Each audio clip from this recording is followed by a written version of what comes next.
किसी गांव में एक नौजवान रहता था। इसका एक बूढ़ी दादी के सिवा कोई न था। मगर नौजवान में एक बहुत ही बुरी आदत थी कि वो बजाय मेहनत मजदूरी करने के चोरी करके अपना गुजारा करता था।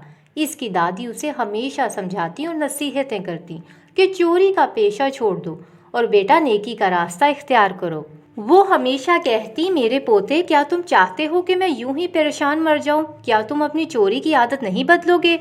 लड़का कहने लगा, दादी, मैं चोरी खुशी से नहीं करता।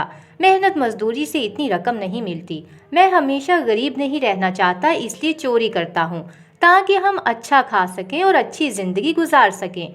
दादी कहने लगी, अच्छा, फिर मुझसे एक वादा करो कि तुम कम से कम झूठ नहीं बोलोगे, चाहे कुछ भी हो जाए।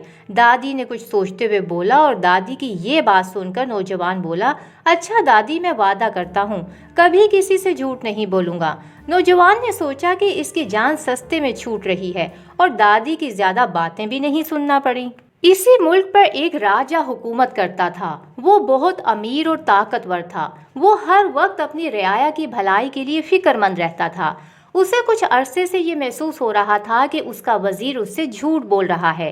राजा मुल्क के सच्चे हालात जानना चाहता था, इसलिए एक दिन उसने ये फैसला किया कि उसे भेस बदलकर लोगों के हालात जानना चाहिए। वो एक रात फटे पुराने कपड़े पहनकर भिखारी के भेस में महल से बाहर निकला। उसका इरादा था कि वो छुपकर अपनी रियाया का हाल जानेगा। वो भिखारी के भेस में जा रहा था कि उसका सामना गली में एक नौजवान चोर से हो गया, जो दबे पांव एक तरफ जा रहा था। बादशाह ने उससे पूछा कि तुम कौन हो और कहाँ जा रहे हो? नौजवान ने उसे भिखारी समझा और झूठ बोलकर उससे जान छुड़ाने की कोशिश की, मगर उसे अपनी दादी से किया हुआ वादा याद आ गया। उस नौजवान ने कहा कि मैं एक चोर हूँ और मैं महल में चोरी करने जा रहा हूँ। मैंने सुना है कि वहाँ बहुत मालो दौलत है। नौजवान की बात सुनकर राजा पहले तो बहुत हैरान हुआ, फिर हंसते हुए कहने लगा, क्या तुम जानते हो कि महल में सिपाहियों का कड़ा पहरा रहता है? तुम तो फौरन पकड़े जाओगे, फिर सजा भी मिलेगी। लड़के ने कहा कि मैं जानता हूँ, मगर कोई ना कोई तरीका निकाल ही लूंगा। राजा कहने लगा, अच्छा, अगर ये बात है तो मेरे साथ आओ। मैं महल में दाखिल होने का तुम्हें एक खुफिया रास्ता बताता हूँ जो सिर्फ मैं ही जानता हूँ। ये कहकर राजा इस नौजवान को लेकर मुख्तलिफ गलियों से होता हुआ शाही महल के बाहर पहुंच गया। यहाँ महल की एक दीवार में एक छोटा सा दरवाजा बना हुआ था। इस दरवाजे पर दो मुहाफिज पहरा दे रहे थे। राजा ने नौजवान से कहा, यहाँ मुहाफिज बहुत कम हैं, अभी थोड़ी देर में उनकी जगह दूसरे मुहाफिज आ जाएंगे। जब ये मुहाफिज तब्दील हो रहे होंगे तब तुम्हारे पास एक अच्छा मौका होगा। तुम अंदर जाना, सामने ही राजा का कमरा है। वहाँ तख्त के नीचे छोटे से सुनहरी डब्बे में तुम्हें राजा का खजाना मिल जाएगा। ये बात सुनकर नौजवान हैरान होकर राजा की तरफ देखने लगा और पूछा कि तुम्हें ये सब कैसे पता चला? राजा ने, जो कि भिखारी के भेस में था, बोला, तुम अपना काम करो, हमें सब मालूम है। नौजवान एक माहिर चोर था, इसलिए महल में घुसने में उसे कोई दिक्कत न हुई। जल्द ही उसको शाही कमरा भी मिल गया और तख्त के नीचे सुनहरी डब्बा भी नजर आ गया। जब इसने डब्बा खोला तो इसके अंदर 3 चमकते हुए बड़े बड़े हीरे थे। एक एक हीरा बहुत ही कीमती था। उसे बेचकर वो सारी उम्र घर बैठकर खा सकता था। उसने तीनों हीरे जेब में डाले। जब वो वहां से जाने के लिए पलटा तो अचानक उसके दिल में ख्याल आया कि क्या मुझे वाकई ही इन तीनों हीरों की जरूरत है? इसके दिल ने जवाब दिया कि ये हीरे तो बहुत कीमती हैं, सिर्फ 2 को बेच के ही इतनी दौलत मिल जाएगी जो सारी उम्र के लिए काफ़ी होगी, इसलिए मैं एक हीरा छोड़ देता हूँ। इसके बाद वो जिस तरह महल में दाखिल हुआ था इसी तरह वहाँ से निकल गया। जब वो बाहर आया तो देखा कि वही भिखारी एक तारीक गोशे में इसका इंतज़ार कर रहा था। चोर को देखते ही वो सामने आया और पूछा, क्या तुमने अपना काम कर लिया? हाँ, मुझे इस डब्बे में 3 हीरे मिले थे, मगर मैंने 2 ही चुराए हैं। इस बार भी इसने अपनी दादी के साथ किए गए वादे के मुताबिक सिर्फ सच ही बोला।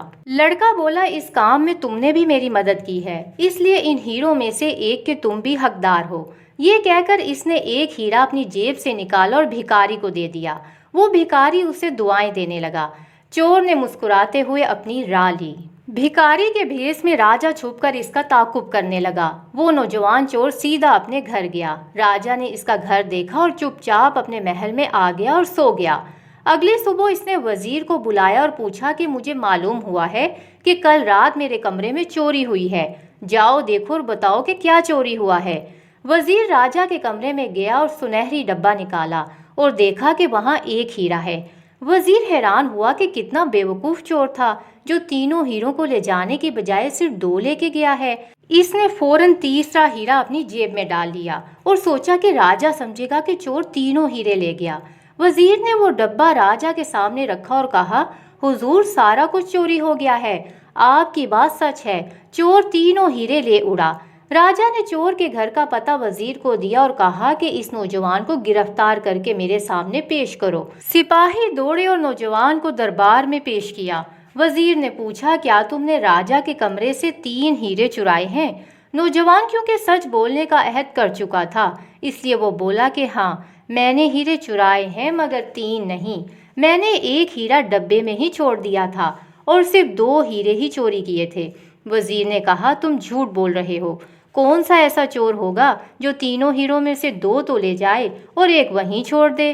نوجوان نے کہا کہ نہیں جناب، میں نے تو صرف 2 ہی چرائے ہیں۔ وزیر نے کہا، کہاں ہیں وہ ہیرے؟ نوجوان نے ایک ہیرا سامنے نکال کے رکھ دیا۔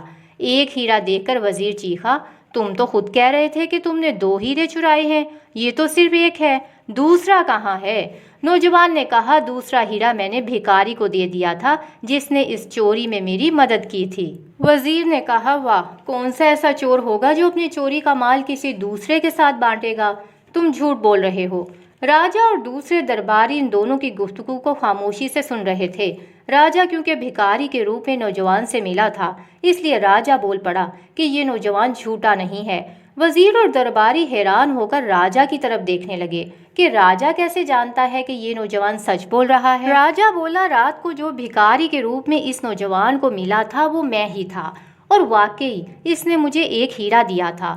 اب مسئلہ دوسرے ہیرے کا نہیں بلکہ تیسرے ہیرے کا ہے، ایک اس نوجوان کے پاس، دوسرا میرے پاس۔ تو سوال یہ پیدا ہوتا ہے کہ تیسرا ہیرا کہاں ہے؟ آؤ اس تیسرے ہیرے کو مل کر تلاش کرتے ہیں۔ یہ کہہ کر راجا نے سپاہیوں کو حکم دیا کہ وہ وزیر کی تلاشی لیں۔ جب تلاشی لی گئی تو وزیر کے لباس سے تیسرا ہیرا مل گیا۔ راجا اپنے درباریوں کی طرف متوجہ ہوا کہ میں نے اپنے وزیر پر اعتماد اور بھروسہ کیا اور اس نے مجھے دھوکہ دیا، اب اس کو اس کی سزا ضرور ملے گی۔ راجا کے حکم سے جلاد نے تلوار نکال کر وزیر کی گردن پر رکھ دی۔ راجا اب نوجوان کی طرف متوجہ ہوا اور بولا کہ اس نے بھی تو چوری کی ہے مگر سچ بولنا نہیں چھوڑا، اس لیے یہ اگر چوری نہ کرنے کا عہد کرے اور توبہ کرے تو میں نہ صرف اسے معاف کر دوں گا بلکہ وزیر کے عہدے پر بھی فائز کروں گا۔ نوجوان نے اسی وقت توبہ کی اور اللہ کا شکر ادا کیا کہ دادی سے وعدہ کرنے اور سچ بولنے کی وجہ سے آج اس کی جان بچ گئی۔ راجا نے اسے اپنا وزیر مقرر کیا اور جلاد کو حکم دیا کہ سابقہ وزیر کی گردن کاٹ دی جائے۔ نوجوان فوراً بولا کہ میں کچھ کہنا چاہتا ہوں حضور۔ سب اس کی طرف دیکھنے لگے۔ نوجوان بولا، سابقہ وزیر نے بے شک غلطیاں کی ہیں مگر میں سمجھتا ہوں کہ اسے بھی توبہ کرنے اور سدھرنے کا ایک موقع ملنا چاہیے جیسے آپ نے مجھے توبہ کا ایک موقع دیا۔ راجا کو نوجوان کی بات پسند آئی اور اس نے سابقہ وزیر کی جان بخشی اور رہائی کا حکم دیا اور ساتھ ہی یہ بھی کہا کہ پرانے وزیر کی ساری دولت ضبط کر لی جائے اور یہ ایک غریب انسان کی طرح زندگی گزارے تاکہ اسے غریبوں کی مشکلات کا احساس ہو سکے اور یہ بھی جان سکے کہ جو لوگ مشکل وقت میں سچ بولتے ہیں وہ کبھی نقصان نہیں اٹھاتے۔